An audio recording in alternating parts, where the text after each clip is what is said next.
একটা tips share করবো আপনাদের সাথে, যে এই টিপস গুলো আমরা নিজেদের মধ্যে ডেভেলপ করলে আশা করি হোপফুলি এই নেফাকের যে আলামত গুলোর কথা শুনলাম আমরা বেঁচে থাকতে পারবো। 10টা টিপস, হ্যাঁ, একটানে বলি। Number 1, as-salatu fi waqtiha ma'al জামাআহ, জামাতের সাথে সালাত আদায় করতে হবে, খাসসাতান সালাতুল ইশা ওয়া সালাতুল ফজর। সব নামাজ তো জামাতে আদায় করবে, বিশেষ করে ফজর এবং ইশার নামাজ। কেননা একটা সহিহ হাদিসে আছে তিরমিজি শরীফের, যে কেউ যদি 40 দিন তাকবীরে উলার সাথে নামাজ কেউ আদায় করতে পারে, লাহু বারাআতান, দুইটা জিনিস থেকে সে মুক্ত, এটার ঘোষণা দেয়া হবে। একটা হচ্ছে বারাআতুম মিনান নার, সে জাহান্নাম থেকে মুক্ত। 2 নাম্বার হচ্ছে বারাআতুম মিনান নিফাক, সে নিফাক ফিল আমাল, নেফাকি থেকে মুক্ত।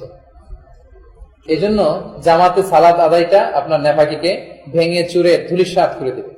আপনি দেখবেন, আপনি যদি 5 দিন 10 দিন 7 দিন রেগুলার জামাতে আসতেছেন, একটা স্পিরিচুয়াল টেস্ট আপনি পাবেন, একটা স্বাদ পাবেন যে না, আপনার মধ্যে থেকে যে নেফাকি দূরে চলে যাচ্ছে, এটা আপনি অনুভব করবেন, এতে কোনো সন্দেহ নেই। তাহলে জামাতে নামাজ। 2 নাম্বার হচ্ছে, যেহেতু নেফাকির মাধ্যমে আত্মা কলুষিত হয় আর ঈমান কমে যায়, এজন্য এমন কাজ করতে হবে যেটাতে আপনার ঈমান বাড়ে। সরাসরি কোরআনে আছে, কোরআনের তেলাওয়াতের মাধ্যমে আপনার ঈমান বাড়বে। ওয়া ইযা তুলিয়াত আলাইহিম আয়াতু যাদাতহুম ঈমানা ওয়া আলা রাব্বিহিম ইয়াতাওয়াক্কালুন। কোরআনের রিসাইটেশন যত বেশি বেশি করবেন, আপনার ঈমান বাড়বে। সবচেয়ে বেটার হচ্ছে মাতৃভাষায় যদি অর্থ সহ বুঝেন, এটা সবচেয়ে ভালো। আর কোরআনকে মানার ক্ষেত্রে পুরোটা মানতে হবে, খণ্ডিত করে না। 3 নাম্বার টিপস হচ্ছে মুজালাসাতুল মুমিনিন ওয়া মুখালাতাতুস সালিহিন, মুমিনদের সাথে ফ্রেন্ডশিপ করা, ভালো লোকদের সাথে ফ্রেন্ডশিপ বিল্ড আপ করা। ও মুশারাকাতু আল জালাসাত আদ-দীনিয়া, দ্বীনি ভালো ভালো রিলিজিয়াস প্রোগ্রামগুলোতে অংশগ্রহণ করা। ইউআইতে এটা আমাদের জন্য একটা ব্লেসিং। এত প্রোগ্রাম, এত সুন্দর প্রোগ্রাম হয়, মিনি অডিটোরিয়ামে হয়, মেইন হলে হয়, ওইখানে হয়, সেইখানে হয়, মানে ভালো ভালো আপনার আত্মাকে নফসে মুতমাইন্না, সাদা হৃদয়ের মানুষ করার জন্য এটা একটা জান্নাতের বাগান বলা যায়। এই প্রোগ্রামগুলোতে বেশি বেশি অংশগ্রহণ করা, ভালো ভালো রিলিজিয়াস প্রোগ্রাম যেটা আপনার লেভেল অফ স্পিরিচুয়ালিটিকে অনেক হাই করবে, এগুলোতে অংশগ্রহণ করা। ইমানি পরিবেশে থাকে, সব মিলে। পরিবেশটা যদি খারাপ হয়, ওখানে আপনি প্রভাবিত হবেন। 4 নাম্বার হচ্ছে আল ইকসার মিন যিকরিল্লাহ, বেশি বেশি আল্লাহ স্মরণ করা, আল্লাহ জিকির করা। কারণ আপনার অন্তর প্রশান্ত হয় পৃথিবীতে একটি জিনিস দিয়ে। আয়াতটা কি? আলা বিযিকরিল্লাহি তাতমাইন্নুল কুলুব, আল্লাহ স্মরণের মাধ্যমে অন্তর প্রশান্ত হয়। যেহেতু নেফাকি বাসাবাদে অন্তরে, আর অন্তরকে প্রশান্ত করতে চাইলে আপনার জিকির করতে হবে। জিকির মানে এই না সবাই মিলে লা ইলাহা ইল্লাল্লাহ, হ্যাঁ সেটাও হতে পারে। জিকির হচ্ছে আল্লাহ স্মরণ। সালাত সবচেয়ে বড় জিকির, কোরআন তেলাওয়াত জিকির, আর সালাতের পরে যে সুবহানাল্লাহ আলহামদুলিল্লাহ 33 বার করে পড়েন, এগুলো তো অবশ্যই জিকির। এই জিকির গুলো বেশি বেশি পড়া, বিশেষ করে ফজর সালাত শেষে, মাগরিবের সালাত শেষে। আচ্ছা, তারপরে হচ্ছে আজ-জুহুদ ফিদ দুনিয়া, অতিমাত্রায় লাক্সারিয়াস লাইফ লিড না করা। খুব বেশি লাক্সারিয়াস লাইফ যদি আপনি লিড করেন, এটা আপনার মধ্যে নেফাকিকে গ্রো করে দিবে। একটু সাদামাঠা, একটু সহজ সরল, একটু সিম্পল লাইফ লিড করার চেষ্টা করা। আচ্ছা, আমরা 6 নাম্বার হচ্ছে, আমরা বলেছি মুনাফিকেরা খারাপ কাজের আদেশ দেয়, ভালো কাজের নিষেধ করে। তার মানে এটার বিপরীত করলে মুনাফিকদের বিপরীত হয়। তার মানে ভালো কাজের আদেশ করতে হবে, মন্দ কাজ থেকে অন্যকে নিষেধ করতে হবে। 6টা গেল। 7 নাম্বার হচ্ছে অশ্লীল গান বাজনা শোনা থেকে বিরত থাকতে হবে। সহিহ হাদিস আবু দাউদের, আল গিনা ইউমবিতু আন-নিফাকা ফিল কলব, অশ্লীল গান, খুব প্রচন্ড হাই বিটের গান, যেটা শুনলে আপনার এটা ক্রেজি বানায় দেয়, আপনার ডান্স দিতে মনে চায়, হয় না এরকম? এত হাই বিটের গান আর অশ্লীল কথাবার্তা দিয়ে ভরা, এটা আপনার অন্তরকে কলুষিত করবে। এজন্য অশ্লীল, খুব উচ্চ মাত্রায় হাই বিটের মিউজিক্যাল ইনস্ট্রুমেন্ট খুব হাই, যেটা একটা ক্রেজিনেস নিয়ে আসে নিজের মধ্যে, এগুলো থেকে দূরে থাকতে হবে। এটা আপনার মধ্যে নেফাকি বাড়িয়ে দেয়। কয়টা গেল? 7টা। 8 নাম্বার হচ্ছে আপনার লেনদেনে, আপনার আচরণে, আপনার সোশ্যাল ডিলিংসে স্বচ্ছ থাকার চেষ্টা করা। কারণ মুনাফিকের সব আলামত শুনে আমরা বুঝলাম এদের কাজগুলো আসলে অস্বচ্ছ, ঠিক না? কথা কাজে মিল নাই, ভেতরে বাইরে আরেকটা আছে, হারা 2টা।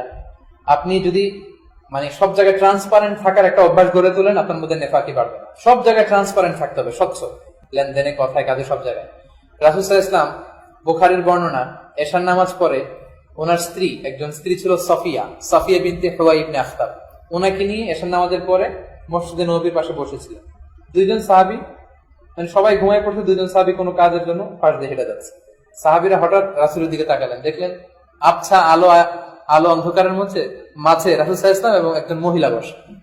এটা দেখি সাহাবারা আবার চোখ ফিরিয়ে একটু দ্রুত হাঁটা শুরু করলেন। রাসূল বললেন, আলা মাকানিকুমা, দাঁড়াও, ওইখানেই দাঁড়াও। ওনারা দাঁড়ালেন, রাসূল আসলেন, এসে বললেন, ইন্নাহা উম্মুকুম সাফিয়া, এই যে বোরকা পরা মহিলাটা বসা, এটা আসলে অন্য কোনো মেয়ে না, এটা আসলে তোমাদের মা উম্মুল মুমিনিন সাফিয়া, আমার স্ত্রী। সাহাবারা বলল সুবহানাল্লাহ, ইয়া রাসূলুল্লাহ আপনি কি বলেন?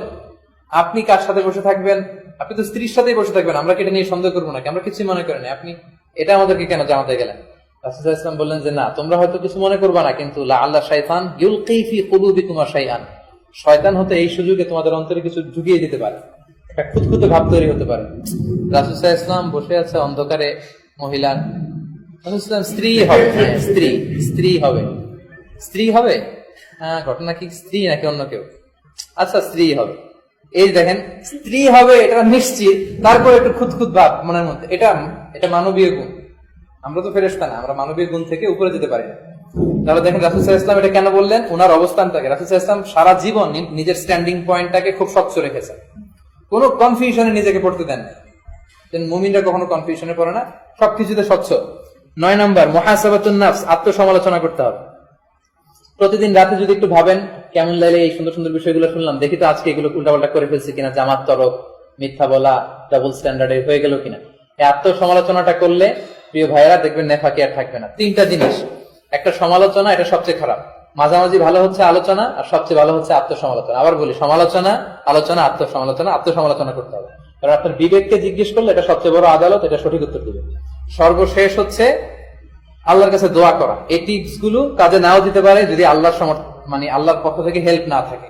এজন্য বিশ্বনবী সাল্লাল্লাহু আলাইহি ওয়াসাল্লাম নিজেও নেফাকি থেকে বেঁচে থাকার জন্য দোয়া করতেন। একটা লম্বা দোয়া, পুরোটা না পারলেও প্রথম অংশটা আমরা পড়ি। রাসূলুল্লাহ সাল্লাল্লাহু আলাইহি ওয়াসাল্লাম বলতেন, আল্লাহুম্মা তাহহির কলবি মিনান নিফাক, হে আল্লাহ আপনি আমার আত্মাকে নেফাক থেকে মুক্ত করেন। আসলে আমরা পড়ি, আল্লাহুম্মা তাহহির কলবি মিনান নিফাক, আল্লাহুম্মা তাহহির কলবি মিনান নিফাক, আল্লাহুম্মা তাহহির কলবি মিনান নিফাক। এর অর্থ হচ্ছে, হে আল্লাহ নেফাকি থেকে আপনি আমার অন্তরকে হেফাজত করেন, বাঁচান। তো যতগুলো কথা বললাম আমি সহিহ সুন্নাহ থেকে, কোরআনের আয়াত থেকে টেক্সট গুলো নিয়ে বলার চেষ্টা করেছি। সময় আসলে সংক্ষিপ্ত, আমি মনে হয় 2-4 মিনিট বেশি নিয়ে ফেলছি। আমি পরিচালকের কাছে দুঃখ প্রকাশ করছি।